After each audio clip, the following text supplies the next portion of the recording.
What happens when a highly successful tech entrepreneur walks away from Silicon Valley playbooks to solve the world's food crisis? 6 years later, we sold the company to Workday for $700 million.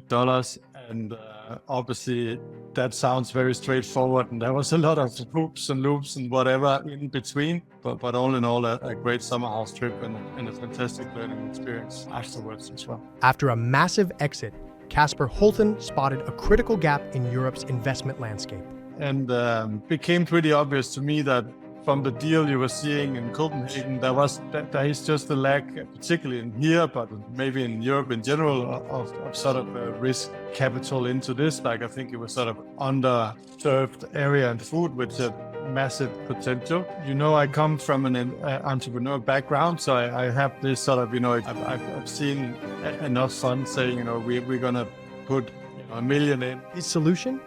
A revolutionary $25 million studio fund model that combines elite culinary expertise with tech building experience. Set Michelin chefs, we have gastrophysicians, we have people that have been investing into foods for years who obviously have deeper knowledge than me. I've been spending my time on software and funny enough, some of the enabling technologies that we are looking at, we just invested in a Dutch company called Orbis, which are combating food waste inside kitchens. The results are already transforming the market with innovations like an alternative to one of the world's most climate-vulnerable commodities. Rest is creating alternative coffee based on date seeds. Coffee has basically sort of prices have gone up more or less similar to Bitcoin. But there's a critical challenge standing in the way of founders trying to solve our global food crisis.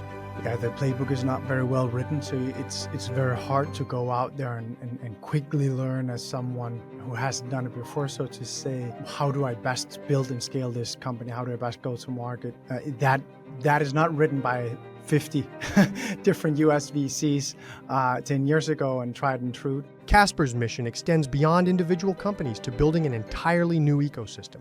But we also want to build a community here, right? I mean, if you look at Denmark in particular, we have probably the largest amount of GDP in the world made in a bioreactor. If we take Novo, Carlsberg, and so forth. Join us on the European VC podcast as we discover how a proven tech founder is rewriting the rulebook for food innovation and creating a powerful new model that could outperform software while helping to solve our climate crisis.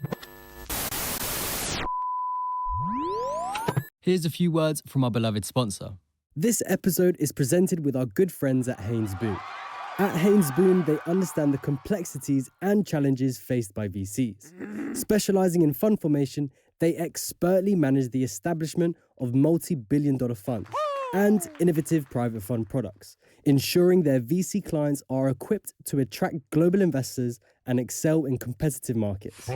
Beyond fund formation, Haynes Boone is deeply involved in the life cycle of startups, providing nuanced guidance on everything from entity structuring and capital raising to navigating exits through IPOs and strategic acquisitions. Their comprehensive legal services support VCs in maximizing their investments and achieving successful outcomes. Whether you're looking to launch a new fund or invest in cutting-edge startups, Haynes Boone positions you at the forefront of the European venture ecosystem, enabling you to capitalize on opportunities across health tech, AI, and beyond. Stay ahead of the curve by tuning in to the European VC podcast. Join us in celebrating the art of venture capital with Haynes Boone. This was their finest hour. Tear down this wall. It's more than just an alliance. This is a union of values. Let's start acting. Welcome back, everyone, to the European VC podcast. Today, I have Kasper Hulthin with me. And just one big note for all of you. Apologies beforehand, because we're going to be two Danish people talking to each other with, I'm sure, a terrible accent that all of you will hate listening into.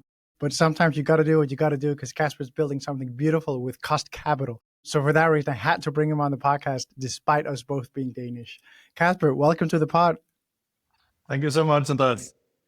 So, Kasper, before we dive into Kost Capital, you're quite the legend in the Danish ecosystem and maybe even in the European. So maybe let's just start with your story and where you come from before we dive into Kost Capital, which is the newer chapter.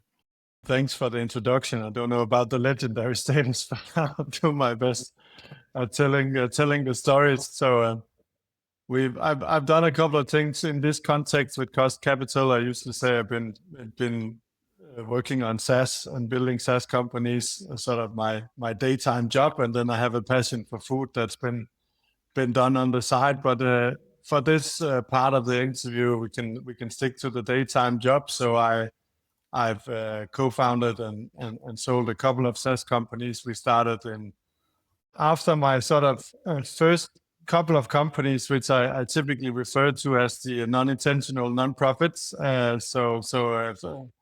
A couple of things that didn't work, and that's how it goes. And we shut one company down, and on the other side of the street there was two guys, Anders and Jo, who was building a software company out of Copenhagen in a basement, with the idea to build like a collaboration platform that enabled people like you and me, no code, to build their own apps. No code has become popular again in these AI times, but this is 2008, 9, and it was a little bit of a different time. The project turned into Podio, which we took to San Francisco, and eventually Citrix, who at the time had GoToMeeting and GoTo in general platforms, got very interested in the idea of combining synchronous and asynchronous collaboration, and acquired Podio relatively early on. So spent a lot of time in San Francisco and subsequently in Santa Barbara with Citrix. Is the exit value known? It was very secret back then, but I think it's been posted more or less everywhere ever since, because at that time it was a public company, but the exit value was around $50-60 million, which a couple of years in for 30 guys out of Copenhagen was a very big thing. And also for the Danish ecosystem. Yeah, and I think that was a bit the thing. I mean, that was sort of an early wave of Danish startups. Not that I haven't been startup before, but like product-centric SaaS startups. Obviously, many people know Zendesk. Trustpilot was also originated in those days. So there was sort of a little group of Danish entrepreneurs, and I think the fact that somebody went outside of Danish borders and ultimately also exited, or as Zendesk did, obviously took it further. It ignited a little bit the ecosystem. So that was obviously very nice to be part of that, and it was a fantastic team and culture back at Podio. I think it's one of those where if you ask the people that were there in the beginning, it's been hard to find something similar ever since. But as you said, Kasper, you didn't just say one startup, you said a couple of startups. So you didn't go directly into then doing a VC fund as one would do today, but rather you said, let me bring back together the guys and then see what we can do from here. Yeah, exactly. And that was very much the genesis of it, to bring back together the guys. So Phil, Christian, and I, who had been part of the leadership team in Podio, together with a fourth guy, Dan, that Phil knew from prior work, decided that we wanted to build a company we actually wanted to work for. Before the idea, there was the idea of building something together. That was the driver. And to be honest, we couldn't really figure out what to do, but obviously you need to put something on the shelf. So we after some time ended up in a summer house and brought all the ideas and probably even more beers. And late night, one guy said, how about HR, after discussing cool things like music and food and whatever. And at first we thought, what? But having been inside a big organization for 3 years, and I think all of us having a passion for the people side of things, and then obviously also seeing the business case in that, we decided to build something in the HR space focused around employee engagement, with the simple note that if you look at marketing, you have a funnel of acquisition, growth, retention, and the CMO have changed significantly over the past 20 years from sort of the Mad Men style CMO to a much more sort of modern CMO focused on data, real-time experience and so forth. And essentially the people side of the business have exactly the same funnel. We just call it recruiting, growth and retention, and everyone was building software for recruiting and no one was building for the rest. And the idea was that you would see the same shift in sort of the Mad Men style towards the much more data-driven. That turned out to be right, and that turned into Pecan. So we got up the next morning and wrote the first version of the business plan on a piece of paper, and then got started. And 6 years later, we sold the company to Workday for $700 million. And obviously, that sounds very straightforward, and there was a lot of hoops and loops and whatever in between. But all in all, a great summer house trip and a fantastic learning experience afterwards as well.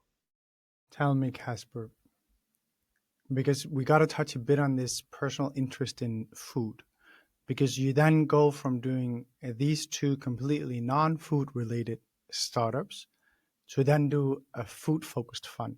How does that end up? Well, it actually started after we sold Podio. As I said, I spent some time in San Francisco. I lived there for a couple of years, and California is a fantastic place to grow food products like fruit and vegetables and so forth. So that also means that there's some amazing supermarkets and your buy rights and whatever it's called of the world, where you can buy like super high quality products. And I moved back home to Denmark, and I really like cooking. So that's, I guess, sort of the origin of the passion. And I came home and got pretty annoyed with the Danish supermarkets. And unfortunately, they haven't got much better. But my local butcher closed and a few other things. And a friend of mine on a holiday decided, like, why don't we do something around it? And I have a childhood friend that at the time had been a chef at some of the best Michelin restaurants in the world. And I asked him, do you know anyone that could run a food shop? And he was like, I'm super tired of the work hours and being a Michelin chef. So why don't we join forces? So we actually opened what in my head is still the best food shop that ever existed in Copenhagen. But then after a couple of years, found out that retail is tough. And then we sort of slowly converted the company into being a consultancy and food development, recipe development, food cultural development.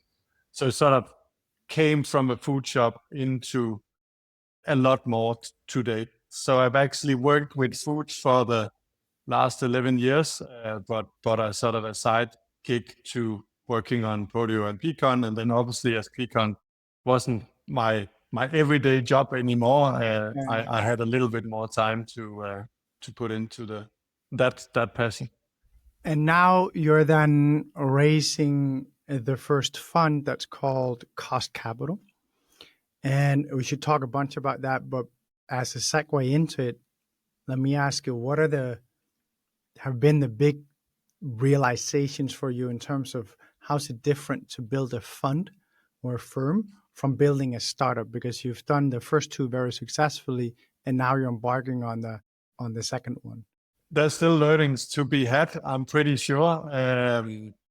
But of course, it's a little bit different. As I said, we are, so maybe very quickly on the backstory of how we sort of ended up doing this. So as I said, I started investing a little bit into the food space as an angel via my own vehicle called Future 5. And became pretty obvious to me that from the deal you were seeing in Copenhagen, there is just a lack, particularly in here, but maybe in Europe in general, of sort of a risk capital into this. Like, I think it was sort of under served area in food, with a massive potential.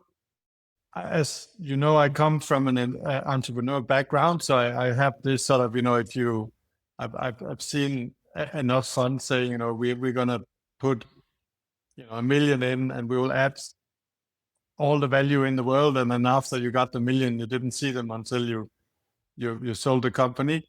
So I think we've had this entrepreneur, and it started with, I had this realization that me as a small fish putting small tickets into a couple of startups, fine, but it doesn't really move the needle. And then I've, with some friends, Christian, Jakob, and Mark, Emil, they had similar experiences going into it, and then we sort of joined forces. So more to say, this has been a very entrepreneurial journey. We are not from finance background that are going into this. We are builders that are trying to build a fund, and that we've done some things differently. It's not necessarily fully cookie cutter approach that we are taking, and that of course have added a few loops on the journey, but we also believe that that's adding value. So I think big realization is when you deal with funds as an entrepreneur, you don't deal with their fundraising. When you're working on a fund, fundraising is quite a big part of the job. Yeah, and we'll get into this around your setup, because it's not exactly pure vanilla. And the thing is, as soon as you get not pure vanilla, it gets super difficult, just because a lot of people don't know how to deal with it. And that's definitely, or I can imagine, something that you've come to realize and have had to navigate and figure out how to solve.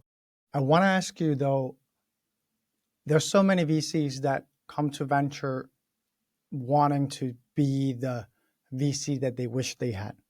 You've now done the first investment, both as an angel and as a fund. How has the experience been so far? Do you feel that you've really been able to realize this promise that you set out for yourself of not just being that guy that puts $1 million and then comes back to ring the bell? Yes, I do actually think that we are doing quite a bit of that. So maybe just super quick on the structure of Kost Capital to answer the question. So we are 25 million fund, deliberately small. Day one, we are focused on inputs for the future food system, typically enabling technologies or ingredients. Focused on B2B, very focused on defensibility. So more to say, we don't do consumer ketchups or whatever it could be. Not that there's anything wrong with ketchup, but it's typically the stuff behind it. So we can come into the investments later. But as you have these two things, you both have and food angle. So the way we are set up is we invest either directly into startups that are already there, pre-seed, seed, early A, and we have a studio connected to Kost Capital, where we also develop our own ideas. So in that sense, you can say if we can see that there's an area of opportunity in food and we can find the right companies, we have the opportunity of building companies ourselves. So in that sense, we have a little bit of that hybrid, where you can say our entrepreneur backgrounds come to play, right? I can come into an example later of what we do out of the studio, but I think in that sense, and because we come as builders actually with different, I mean, I'm not the expert in food. I know a little bit, but I'm not, we have food scientists, we have, as I said, Michelin chefs, we have gastrophysicians, we have people that have been investing into food for years, who obviously have a deeper knowledge than me. I've been spending my time on software, and funny enough, some of the enabling technologies that we are looking at, we just invested in a Dutch company called Orbis, which are combating food waste inside kitchens, which is a combined hardware, AI, but also software play. And as the hardware is now working and they're starting to scale, the software part becomes bigger part of it, which I then happen to know a little bit about. So I think we actually, in all the investments we've done, we've had the opportunity of actually pitching in both on very deep knowledge on food, but also on the commercialization. I think that combo is actually interesting in this industry, whereas in SaaS, where I come from, the product's risks are less nowadays, and it's largely an execution risk, where obviously in food you still have a little bit of both. Tell me, the studio that you have, is that purely for incepting things from the bottom up, or is it also a place where the founders you invest in come and do some of their work and that type of thing? So the studio is as such a partner to Capital. The studio is an independent business that also helps bigger organizations with knowledge and development in food, or like core R&D together with universities. The partnership we have with the fund is that the studio enables the fund to do pretty deep R&D very quick in the process. So think of it as like you have all the experts, they're just sitting right next to you as you are doing the deal making. So we don't have to do the heavy DD post term sheet when you don't jump out again. We can do it in the process. And then the other thing we do at the studio is, as I said, also developing ideas. So think of them as your initial CTO or chief science officer. And then we together would find founders. So either it's ideas coming from within the studio where we source the CEO / management team to it, or it can be someone coming to us with an idea that need that sort of technical expertise to get off the ground. Yeah. So far, Kasper, how much has been incepted things from the studio, so to say, and how much of your investments have been inbound / companies you found out outside of the studio? No, so the majority is still direct investments. Last year we did 5 investments directly. We did 1 spin out. Obviously, for the spin out, that's it takes there's a little bit of lead time in them. We're still investing directly. We are doing that fairly active, and we'll also be very active in that this year. Yeah, and you're investing across Europe. Tell me a bit about how the food vertical works, so to say. Does it really make sense to narrow Europe as one, or would it make more sense, or why would you not go global, or why would you be pan-European instead of Nordics? Kost Capital Fund 1 is a European-focused fund. That is a relatively deliberate choice because we have these 2 angles. We have the direct investments, where proximity, of course, is important, but a little less important, where on the studio side, proximity seems to be higher because it's a lot of things, ideas coming out of universities and stuff like that. So I would expect that the majority of our spin-outs will be focused around Nordics, where actually the other ones, and right now they are, there's Italy, Switzerland, France. So we are pretty pan-European, and Bodil and the team have managed to build a great brand like relatively quickly. So we actually do get invited into quite a lot of deals. Also, I think because of that we can add more than just the dollars. Why are we not more than Europe? I think that's mostly a bandwidth question for Fund 1, to be honest. So we obviously see deal flow from other places in the world, but we also believe that what we are trying to prove here is the sort of the thesis of making food investable again. I mean, obviously we had the first wave of food investments that were very heavily focused on D2C brand making and also some of the alternatives that was alternative, but not potentially not better for either humans or the planet. So obviously our big mission is to create better food for more people. And obviously that will ultimately need to take us outside of Europe, but we decided to start with Europe.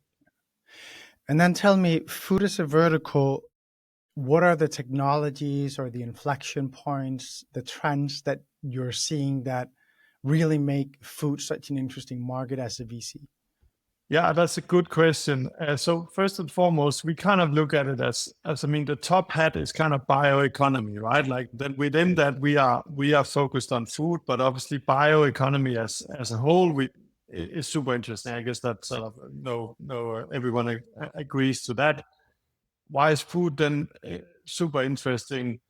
As I said, one of the things that we have seen trends in basically just since we started is that if you look at the input side or the ingredient side as one thing, you just see some of the natural ingredients today surging in price because of the climate. So when we first came out and talked about this 2 years ago, better food for more people, that's fine. It sounds a little bit like half philanthropy and stuff like that. But nowadays you see very concrete proof in why this is important.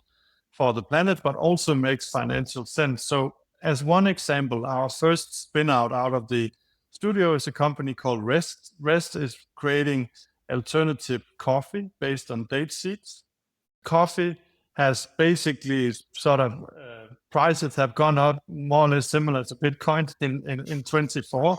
It is going up because the demand is surging in the East, where China, India have started to drink coffee instead of tea. So this year, there will be 20,000 coffee shops opening in China just by the largest 4 brands, which is crazy.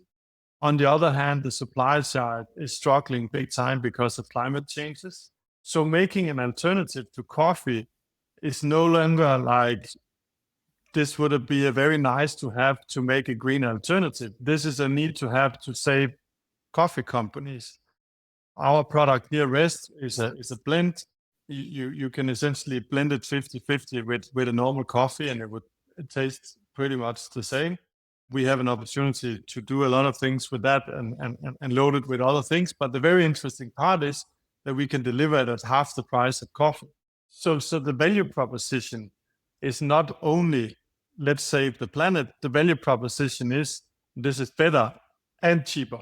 So it's like higher margins, and for the higher margins, you actually also get the sustainability part of it. We made another direct investment into a company in Italy called Foreverland, which is doing alternative chocolate, which is very similar to coffee, also raising in prices.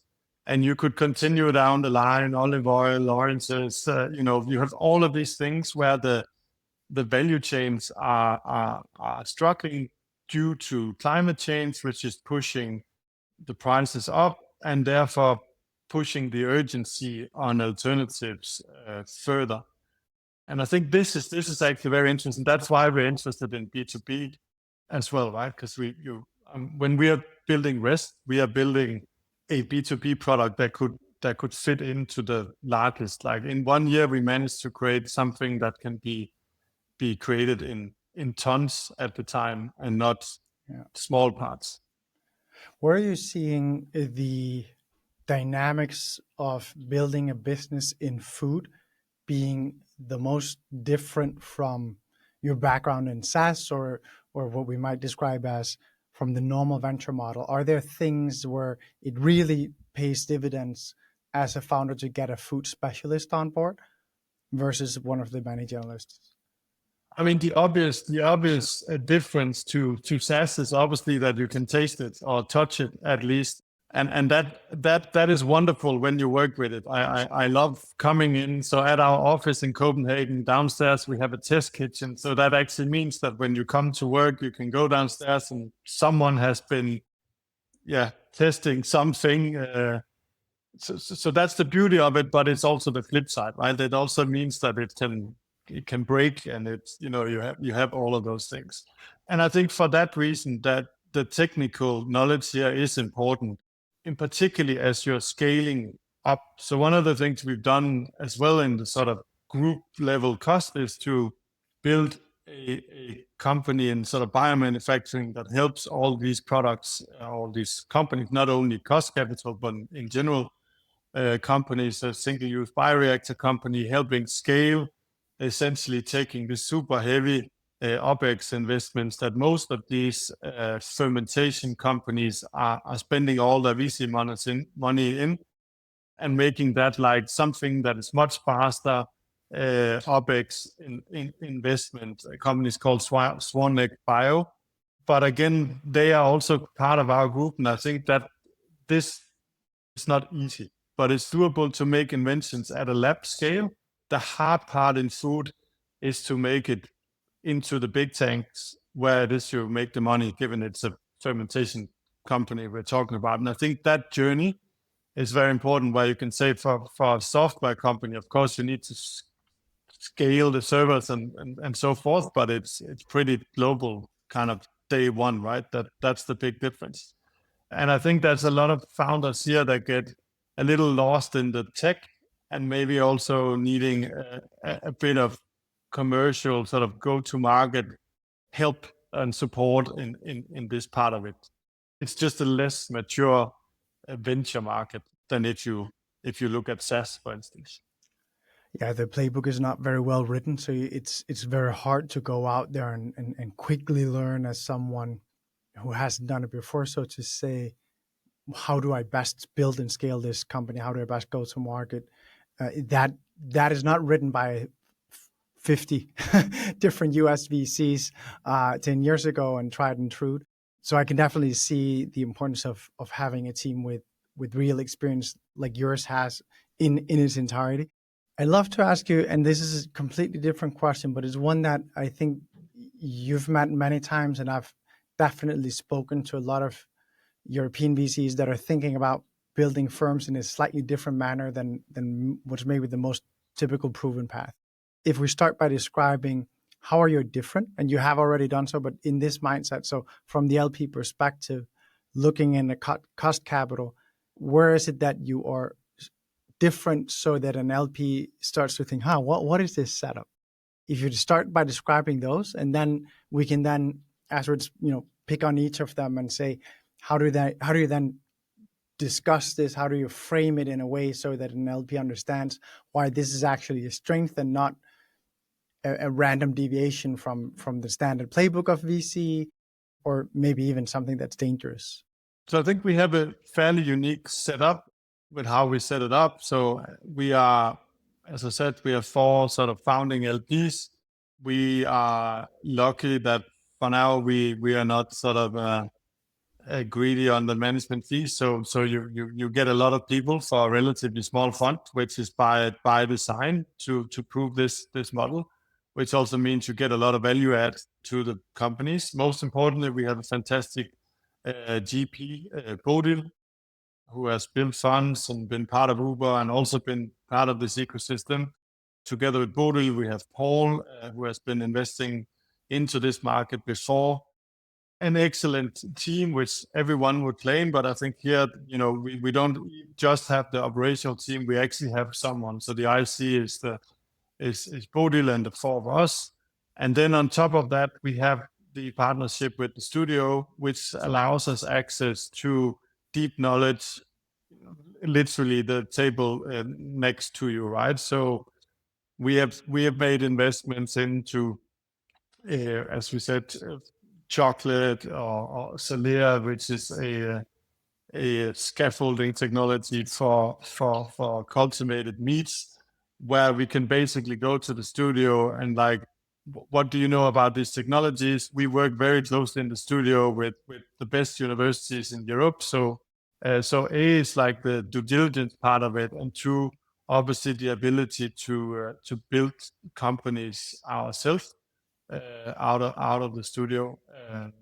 So I think the setup is quite unique, and I think that's why we get invited in, because we offer synergy to lots of other funds that are good at parts or some, or maybe where we can add a different perspective and also help the companies further down the line. We are a relatively big team for a small fund, so you get a lot for. But at the same for a little time, fund. from the LP perspective, when you're a big team in comparison to the fund size, that means, you're a bit unsure. What are people doing? Is it exactly that's doing this and that? And because as an LP, when you get a solo GP, you know what it is. When you get, so I'm just trying to unpick this because I think it's hugely interesting. And I think that there's a lot that can be done to the venture model. And I think that we're so lucky that we have people like you and your co-founders that say, we want to do venture, we want to help the ecosystem, but we also think that there's another way to do it than say, okay, this is the only thing I'm going to do. I'm going to be the solo GP, or the 2 of us are going to be the only GPs. We're going to drop the studio because that's not, that makes this look weird in LP eyes. But instead, because from an LP perspective, a lot of LPs are very closed-minded when it comes to what must the VC fund look like. So that's why I'm picking on this, because I think it's so important to try and both get the LPs that are listening in to reframe how they think about this, and at the same time also give the GPs that are building non-standard structures some weapons, some tools to maybe convince LPs that this is a great idea?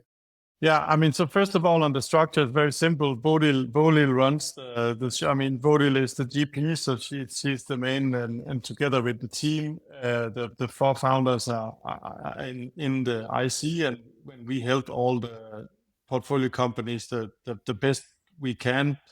And then, as I said, we have the studio. So of course there is and you're not the first one asking. Of course, we get the question, what is all of this? But I also think and of course, I mean, as for everything, when you're different, you scare some away. And for those that like it, it is the unique part. I mean, I think we are further ahead in the J curve than most funds would be at this point, because we have the studio, and because we've actually managed to prove that we can put companies into orbit or whatever you say, and they've successfully sort of moved on to the next steps in the venture model. So our point is to prove that this is possible, and so far that's going pretty well. And as I said before, that's going well because the team is great in executing, but it's also going well because the externalities are playing in our favor. Unfortunately, to some degree, because I would rather have the planet was less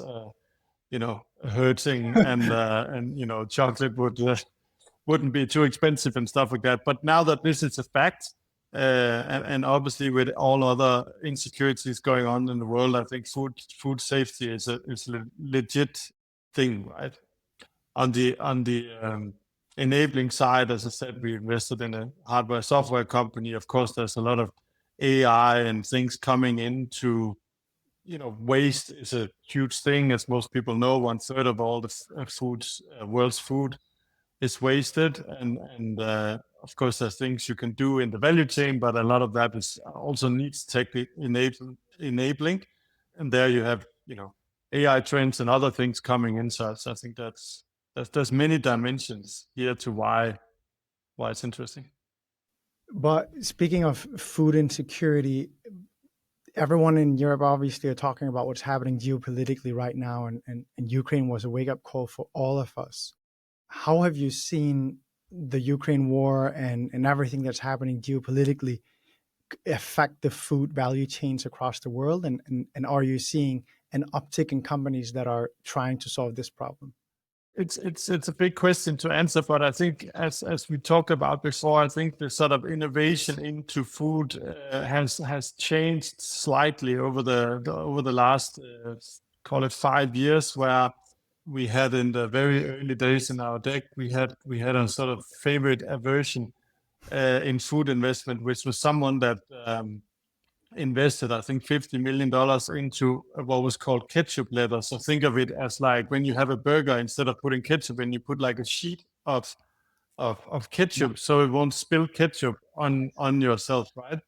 And I think that's, for me, sort of the epitome of the last wave of sort of consumer food investment, where this is not making better food for more people, right? Like this is just because you can. And I think that obviously with the geopolitical things, climate impact clearly happening, all of that is dramatically changing to become a much more fundamental thing people are looking at, right? Like, so this is making clean products, obviously, for the health of people, but it's also making alternative products for the health of the planet. And as I said before, a lot of these things are actually driven by prices. And I think that may be the biggest challenge for most of all these technologies, is that is there a market for a sustainable premium that is double the price? That probably have been disproven, right? So I think you have to find things that honestly can scale. I have some questions that are product specific, so to say, or vertical specific, that I care a lot about food as well. And I definitely see the movement, and I'm thinking personally about many things that I would like to change, so to say, in my own diet. So I just want to ask you some food specific questions that I'm unsure whether you'll be able to answer, since you're saying I'm not. See if I can. Yeah. But first question is, when we look at all these alternative protein sources. My thought in the supermarket, looking at them is always, I have my beef perspective, which people have been eating forever, and it hasn't killed anyone to date, I think, at least not too many, as long as you don't go overboard and grill it too hard, so to say. But then you've got this Meatable, or whatever the name of the company is next to it, which if I flip it and look at the ingredient list, is a bunch of stuff I don't know.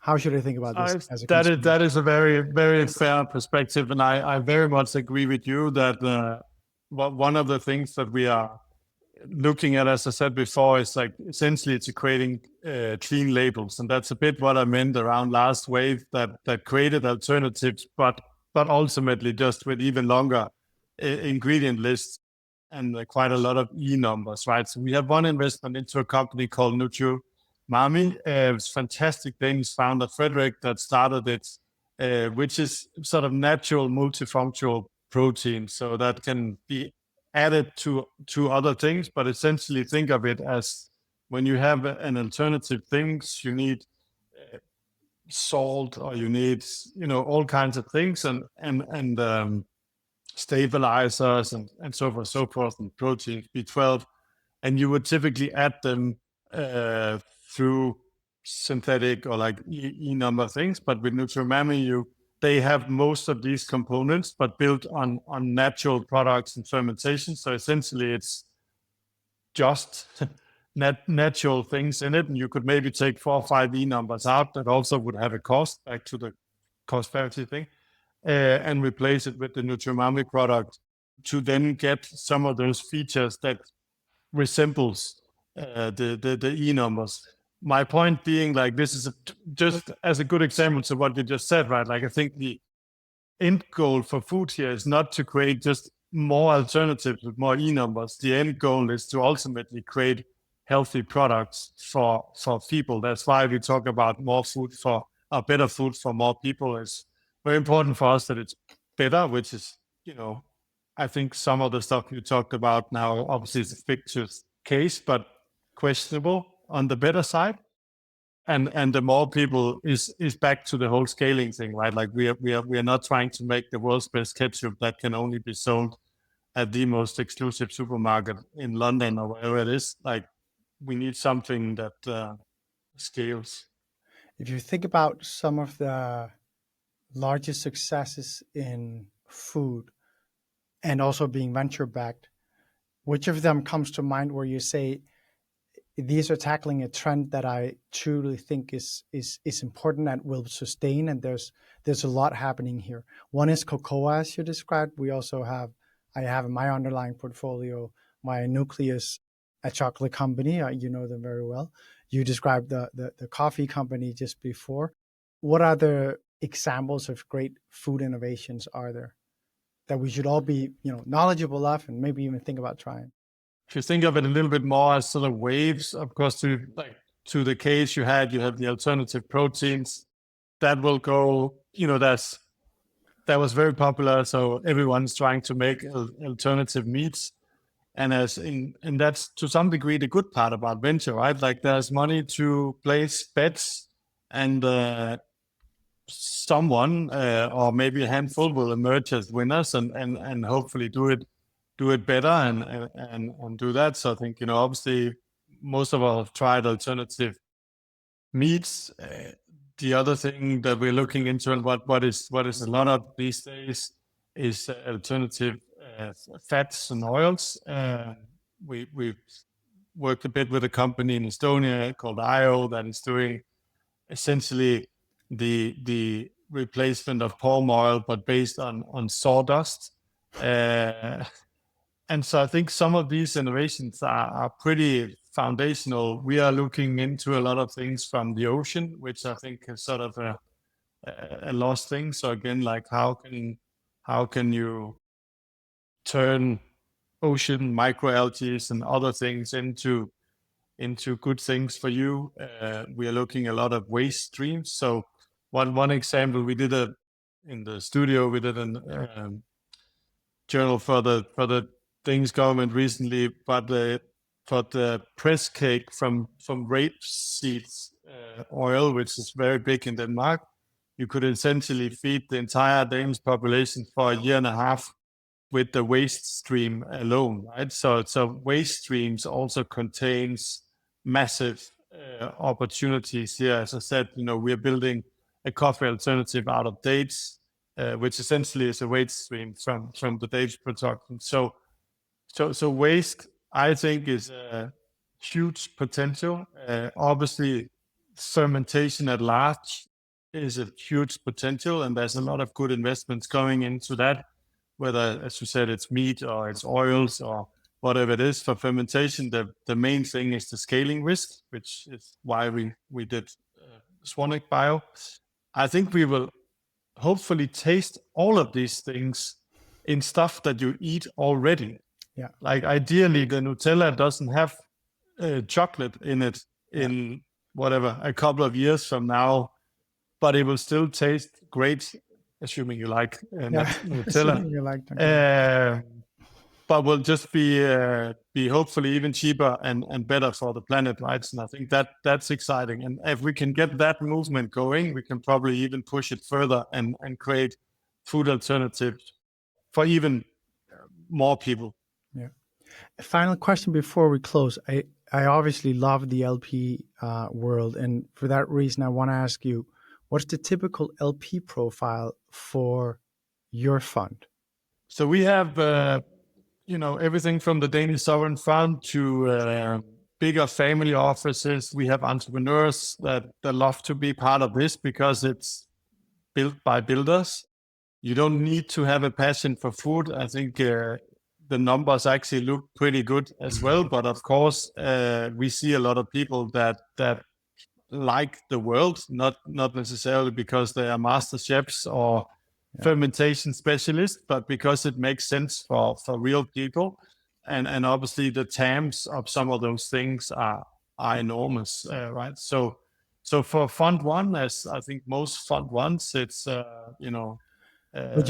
But my question was specifically ignited by you also talking about how these products will be integrated into the existing food value chain and existing products, which made me think, I would imagine that there's a bunch of corporates to whom a fund like you would make a lot of sense. Yeah, we're starting to build all of those partnerships, have built a lot of those, because obviously we want to ultimately put products in, the B2B products into the world that makes sense for the existing systems we have. So we are very happy to invite corporates, obviously as partners, but also as LPs. What's the most important thing for people to understand when you think about corporates as LPs? As I said, we started off with this was new for me, so I haven't worked with corporate LPs for years. I think the important thing here is that in food, maybe more so than in other ecosystems, in broader tech, you have a pretty unique distribution model that is controlled by many of the big ones. So I think it's ultimately important to understand how it goes, and that obviously comes to that this is typically physical things moving physical between physical locations. Whereas software, it's a little bit easier. No offense, I've done it myself to put it online, and then one guy in Austria and one in Switzerland and one in the US can use your product. Yeah. So here, distribution, obviously, in food has a lot more weight to it, and therefore, I think the corporates holds both a responsibility, to be honest, to also invest in these things and to drive the right innovation. We have done this to obviously show fund, make great returns for our LPs, which is also why we're keeping it a small fund. I mean, we are one-to-one aligned as founders of the fund with the LPs. Like, we only make money if the fund make money. But we also want to build a community here, right? I mean, if you look at Denmark in particular, we have probably the largest amount of GDP in the world made in a bioreactor. If we take Novo, Carlsberg, and so forth, we have one of the best gastronomical scenes in the world, at least relatively to size of country. And for those reasons, we have some fantastic universities that are literally world-class on food. And then we have a terrible venture system. And that was the opportunity, right, to build something. And that obviously goes beyond just Denmark. So I see it like that's why we built the kitchen, we built the space. We can also move the ecosystem. We start having students from universities around Europe coming to Kost Studio to want to be part of this and build their next ideas. And so there's so much opportunity, and I think you have to go about it at a little bit different mode than just a cookie cutter 220 font, right? I think you're absolutely right, and I completely agree both on the power of the ecosystem that we have in Denmark for a fund like yours. I think that you tap into something absolutely beautiful, and also the opportunity of lack of good venture funding for this type of thing in Denmark, because you are truly a unique fund that's coming to market. So excited to have you on the podcast, Kasper. Thank you so much for joining me. Thank you so much, Andreas. Here's a few words from our beloved sponsor. This episode is presented with our good friends at Haynes Boone. At Haynes Boone, they understand the complexities and challenges faced by VCs. Specializing in fund formation, they expertly manage the establishment of multi-billion-dollar funds and innovative private fund products, ensuring their VC clients are equipped to attract global investors and excel in competitive markets. Beyond fund formation, Haynes Boone is deeply involved in the life cycle of startups, providing nuanced guidance on everything from entity structuring and capital raising to navigating exits through IPOs and strategic acquisitions. Their comprehensive legal services support VCs in maximizing their investments and achieving successful outcomes. Whether you're looking to launch a new fund or invest in cutting-edge startups, Haynes Boone positions you at the forefront of the European venture ecosystem, enabling you to capitalize on opportunities across health tech, AI, and beyond. Stay ahead of the curve by tuning in to the European VC Podcast. Join us in celebrating the art of venture capital with Haynes Boone. This was their finest hour. Tear down this wall. It's more than just an alliance. This is a union of values.